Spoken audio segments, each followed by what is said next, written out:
My dad called me a disappointment at Christmas.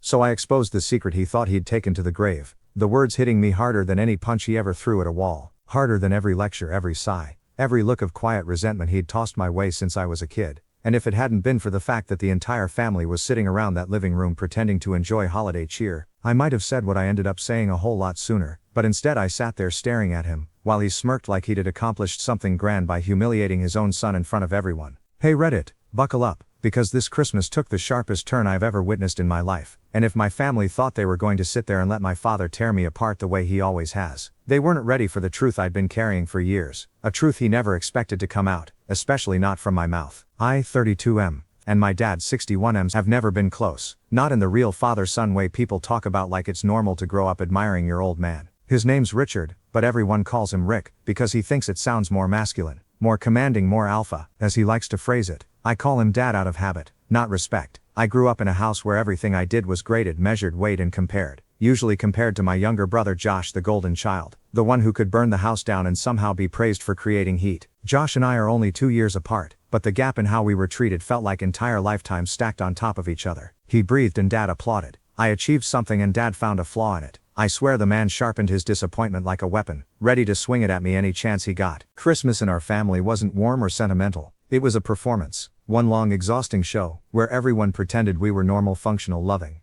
My mom baked cookies and played carols. My grandma knitted sweaters. My aunts brought casseroles. And Dad, he roasted whoever disappointed him that year. Spoiler, it was always me. Even as an adult, even after moving out, even after building a life he had nothing to do with, I still went home every Christmas. Not for him, for my mom, for my grandma, for the people who actually gave a damn whether I was breathing. But this year felt off the moment I walked inside. Dad was drinking early, not tipsy, fully in his I'm the king of this house mode. Josh was already bragging about his new promotion at work, courtesy of Dad making a call to one of his old buddies, and everyone was circling him like he'd cured cancer. And me, I was sitting in the corner quiet, eating ham off a paper plate while smiling politely whenever someone asked, "So how's work?" Work was fine, better than fine actually. I just landed a contract that set me up for the next 2 years, but I didn't bother saying that. Dad would have waved it off anyway. The night went downhill fast. After dinner we all sat in the living room. Classic family gathering. Crackling fire, decorative stockings and the heavy tension of unsaid things hanging in the air. My grandma asked Dad if he was proud of his sons this year. And that was it. That was the match. Dad chuckled, a low sarcastic sound, took a sip of his whiskey and said, "Well, I'm proud of one of them."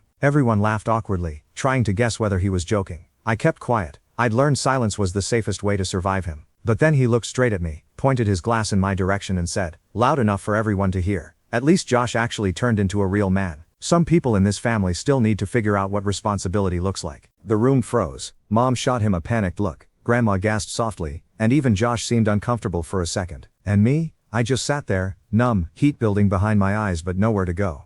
Because this wasn't new. Not even close. But hearing it again, in front of my entire family on Christmas Eve, something inside me snapped. Not anger, not sadness, clarity. A clarity I hadn't felt in years. Because while my dad spent decades tearing me apart, calling me weak, calling me lazy, calling me a disappointment waiting to happen, he had no idea what I'd found out 6 months earlier. A secret he thought he'd buried. A secret he thought no one knew except him and one other person. A secret that if revealed would destroy the pristine image he'd built around himself. The tough provider, the loyal husband, the moral backbone of the family. And while he sat there calling me a disappointment, staring at me like I was the stain on his otherwise perfect legacy, I realized that maybe it was finally time he faced the truth. The truth I'd been holding back out of fear, out of hesitation, out of a complicated sense of loyalty to a man who never deserved it. So I set my plate down, wiped my hands on my jeans, and looked directly at him for the first time that night. "You know what, Dad?" I said calmly, surprising even myself. "You really shouldn't throw around the word responsibility tonight." The entire room went still again. He raised an eyebrow, amused. "And why's that?" he asked. Because he didn't know. He had no idea his perfect lies were about to crumble. He had no idea the secret he'd been hiding since before I was even born had slipped straight into my hands. And he had no idea that this Christmas, this night would be the last time he ever called me a disappointment without consequences. And while he gave me that smug, expectant look, I inhaled slowly, and prepared to end the performance once and for all. When he said those words, "You're a disappointment," I swear the air in that living room thickened enough to choke on. Everyone went still. My mom froze mid-step. My aunt stopped carving the turkey. My cousins paused mid-laugh, and the Christmas lights around the tree flickered like even they knew shit had just shifted. My dad didn't even flinch after dropping that sentence. He just lifted his glass, took a slow sip, and stared at me with that same judgmental look I'd grown up memorizing. "That was the worst part," he said it casually. like it was a fact of nature, like gravity or taxes.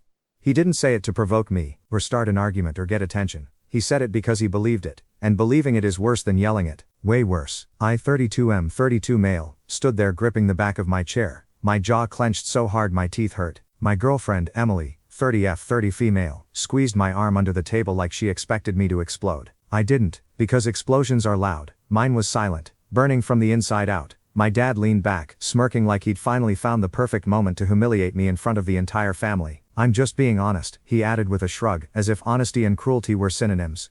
At your age I had 2 houses, a wife who didn't have to work, and a business people actually respected. That sentence alone told you everything about him. The man's entire personality rested on money he made 30 years ago and hasn't shut up about since. But I stayed quiet. I let him keep talking, keep digging himself deeper, because he had no idea the grave he was building wasn't mine, it was his. Look at your brother, he said, gesturing toward Mark, who was already 3 drinks deep, red-faced and bragging about some promotion that everyone knew he got because Dad's business partners pulled strings for him. Now he's on the right track, he's a real man. Mark puffed up his chest, grinning like a toddler who just got a gold star. I didn't bother looking at him. I looked at my dad instead. What exactly am I disappointing you with? I asked, keeping my voice steady. Me staying calm irritated him more than yelling ever could. He scoffed. Your career for starters. What are you? A project manager? At some tech company that nobody's heard of? Making what? Peanuts. Emily stiffened next to me, because she knew exactly how hard I worked, how far I'd come, how much I'd clawed my way up without anyone's help. And you still rent, my dad continued.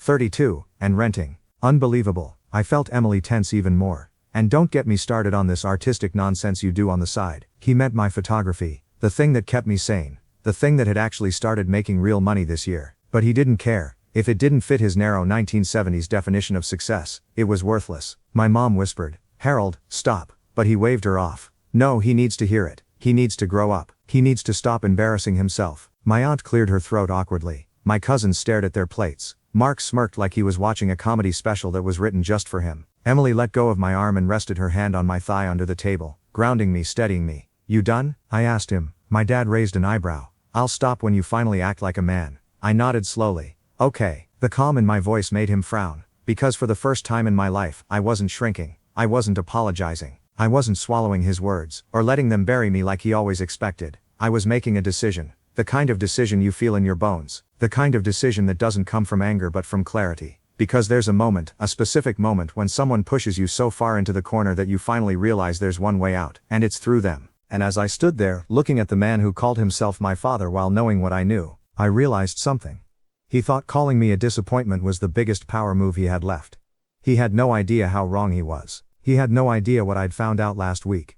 He had no idea that the secret he'd been keeping for decades, the one he thought he'd buried so deep it would never crawl out, was sitting right in my back pocket, waiting for the perfect moment to breathe. And this, Christmas dinner, surrounded by the family he spent years brainwashing into thinking he was a flawless patriarch. This was the perfect moment. I sat down slowly, leaned forward, and looked him dead in the eyes. You think I'm a disappointment, I said. Fine, but before you keep talking, Dad, I think everyone here deserves to know what you did, and why you're the last person in this family who should be judging anyone. The room froze. My dad's smirk faltered. My mom's eyes went wide. Mark's drink stopped halfway to his lips, and that's when I knew. He knew exactly which secret I was talking about. His face drained of color before he forced a laugh. What could you possibly have to say? He asked, but this time his voice wasn't confident. It was cracking at the edges. Go ahead, I said. Ask me what I found in your old storage unit last week. That's when the panic hit him. Fast, visible, ugly, and just like that the roles flipped. He wasn't the judge anymore. He was the one on trial. The disappointment wasn't me. It was him, and everyone was about to learn why. The room didn't move for what felt like a full minute after my dad stormed out, like the air itself was trying to recover from the punch he'd just thrown at my chest.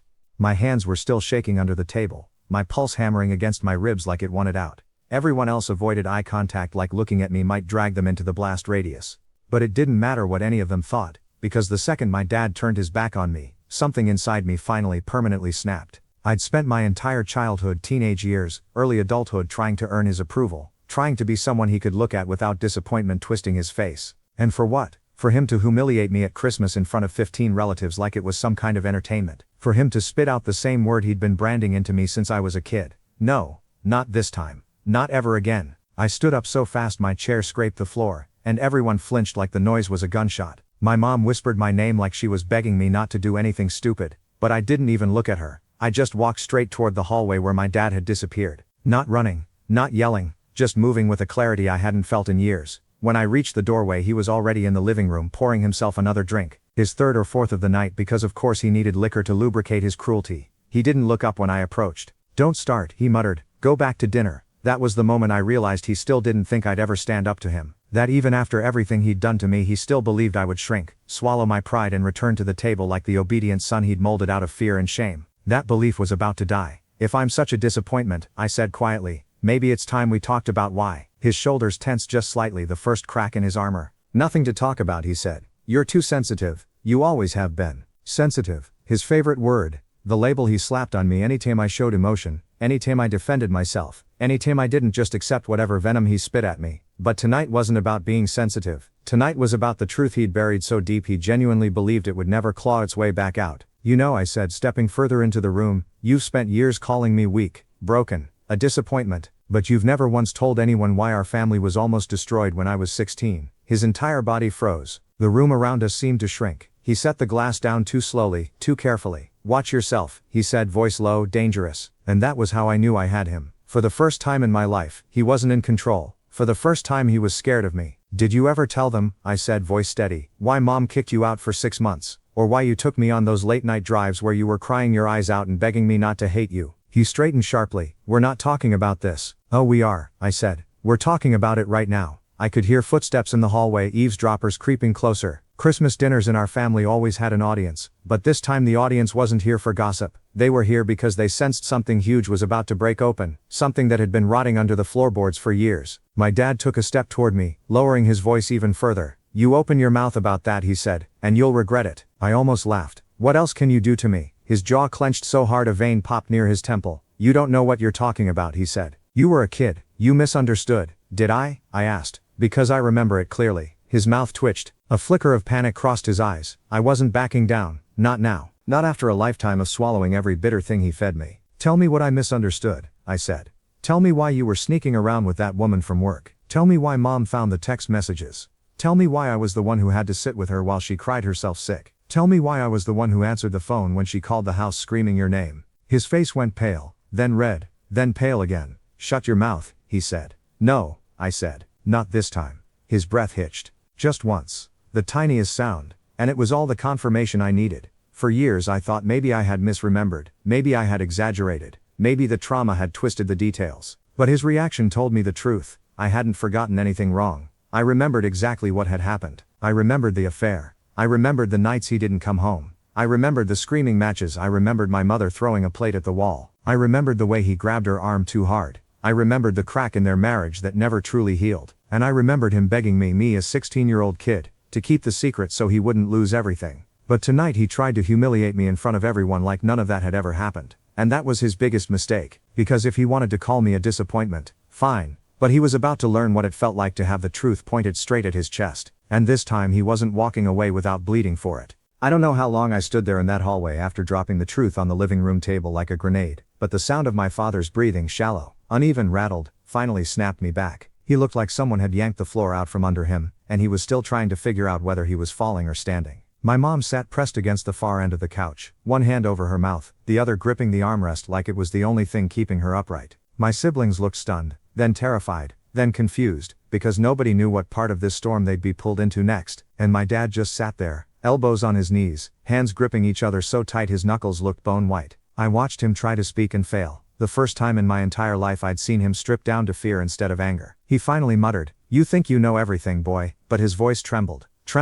That was the moment I realized he wasn't angry anymore. He was scared, because the truth wasn't some little family drama. It was something he had spent decades burying, locking behind layers of insults, dominance and intimidation. Something he thought he could outrun by crushing anyone who might ask questions. But I was done asking. "I don't think I know everything," I said quietly. "I know exactly enough." He looked up slowly, eyes bloodshot, jaw stiff, but his expression wasn't fury, it was panic. Raw, trapped panic. "You don't understand what you're saying," he whispered. "You don't understand the consequences." I took a step closer. "No, you don't understand that the consequences found you anyway." My mom finally found her voice. "Please," she whispered, eyes begging me, "not him. Please don't say anything else. Not here." "No," I said. "Here is exactly where it needs to be said." My little sister shook her head. "Wait, what secret? What is happening?" My older brother tried to stand between us, like he always did when my dad was losing control. "Hey," he said quietly to me, maybe we should talk outside. Move, I said. He froze. My dad slumped back into the couch like the strength had drained out of him. Why? He whispered.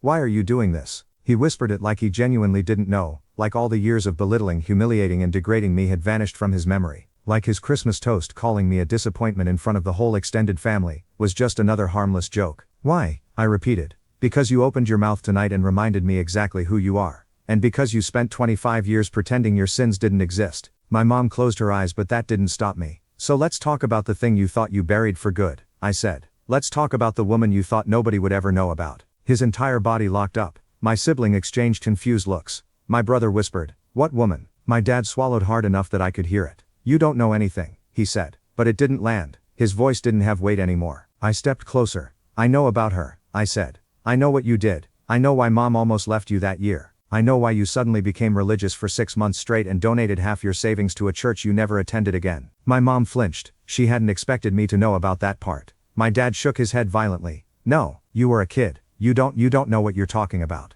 I didn't blink. I know about the woman you had an affair with. I know about the baby she had. I know you paid her to disappear. The room went dead silent. My siblings' jaws dropped in unison. My mom's tears spilled before she could stop them. My dad didn't move, just stared at the floor like the words were stones dropping onto his spine one after another. My brother whispered, Dad, is that true? My dad didn't answer, so I kept going. You thought I didn't know, I said. You thought I was too young to understand why mom slept in a different room for 3 months, why you were gone late every night, why you suddenly quit drinking for exactly 1 year before going right back to it. My mom stood then, trembling eyes red. Enough, she said softly. Please, enough. No, I said, it's not enough. Not until everyone here knows exactly why this man has spent my entire life calling me a disappointment when he's the one who couldn't keep a marriage vow for more than 10 minutes. My dad's voice cracked. Stop. You stop, I fired back. Stop pretending you're the victim. You cheated on mom. You had a child with another woman, and you paid her to disappear so you could protect your reputation. My sister covered her mouth, staring at him in horror. My brother looked like he'd been punched. My dad leaned forward, elbows on his knees again, hands pressed to his face like he was trying to hold his entire head together. My mom whispered, I should have stopped you years ago, but I don't know if she meant him or me, maybe both. Say something, my brother demanded at our father. Dad, say something. And my dad finally lifted his head. For the first time in my life he looked small. It was one mistake, he said, voice breaking. One mistake I regretted every day of my life. Don't call it a mistake, I snapped. A mistake is dropping a glass. A mistake is missing a meeting. You had a whole second life behind our backs. My dad slammed his fist on the coffee table, not out of anger but desperation. I tried to fix it, he yelled. I tried to protect this family. By lying, I asked. By hiding a whole child.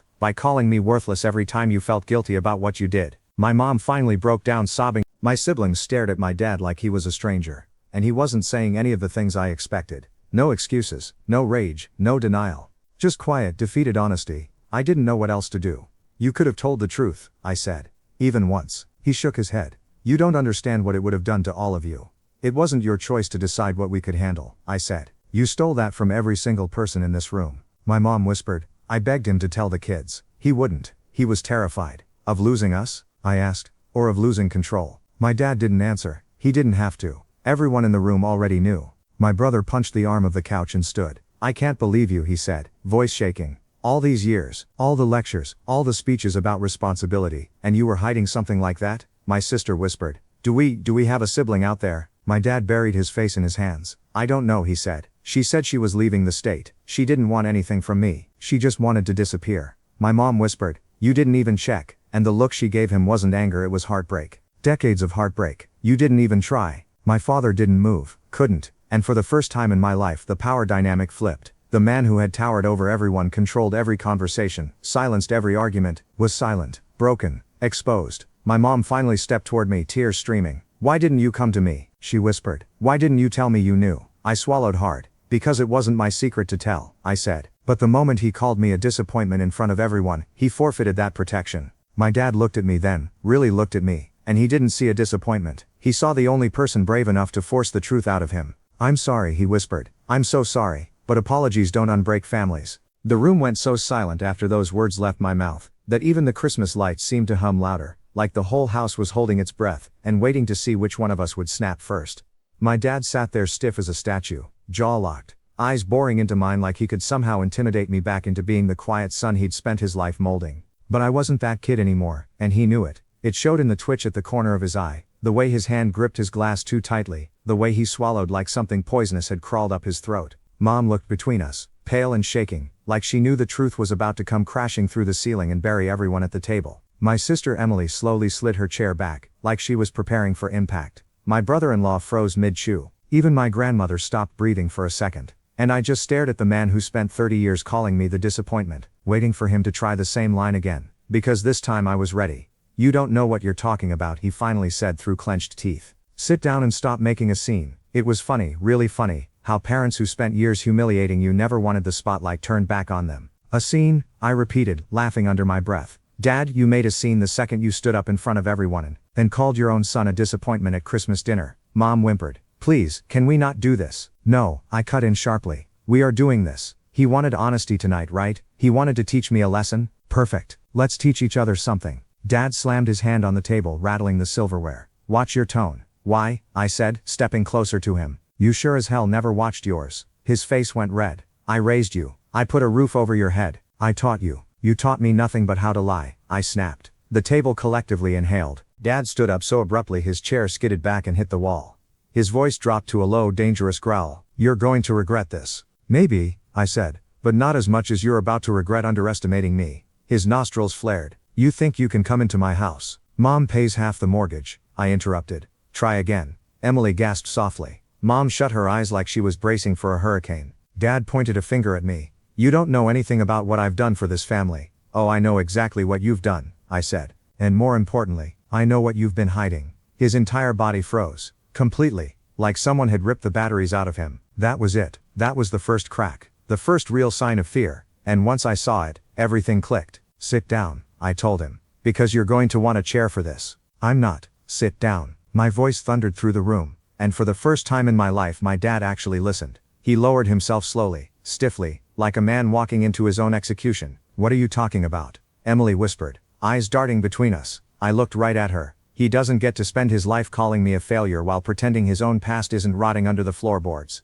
Dad swallowed hard. "Don't." "No," I said. "You don't get to don't me. Not tonight." I leaned forward, hands on the table, voice calm but sharp enough to slice through bone. "You want to tell them, Dad, or should I?" Mom grabbed his arm. "Please, please tell me you didn't." He jerked his arm free. "I don't owe anyone an explanation for anything." "Then I'll do it for you," I said. The room held its breath. 7 years ago I began slowly. When you told Mom you were working late for months on end. Mom's hand flew to her mouth instantly. "No, don't." Dad snapped at her but it was useless. I wasn't stopping. "Not now." "I was the one who got the call," I continued. "From the mechanic. About the receipts tied to your credit card. Receipts from that motel off Highway 93. Emily's eyes widened. "Motel?" My voice stayed steady. "He wasn't working late. He wasn't taking extra hours. He was spending 3 nights a week with a woman named Carissa." Mom made a strangled sound. Grandma gasped so loudly it echoed. Emily stood up, shaking. "Dad?" Dad lowered his head, but not in shame and fury. "You had no right to dig into your mess," I said. "Someone had to.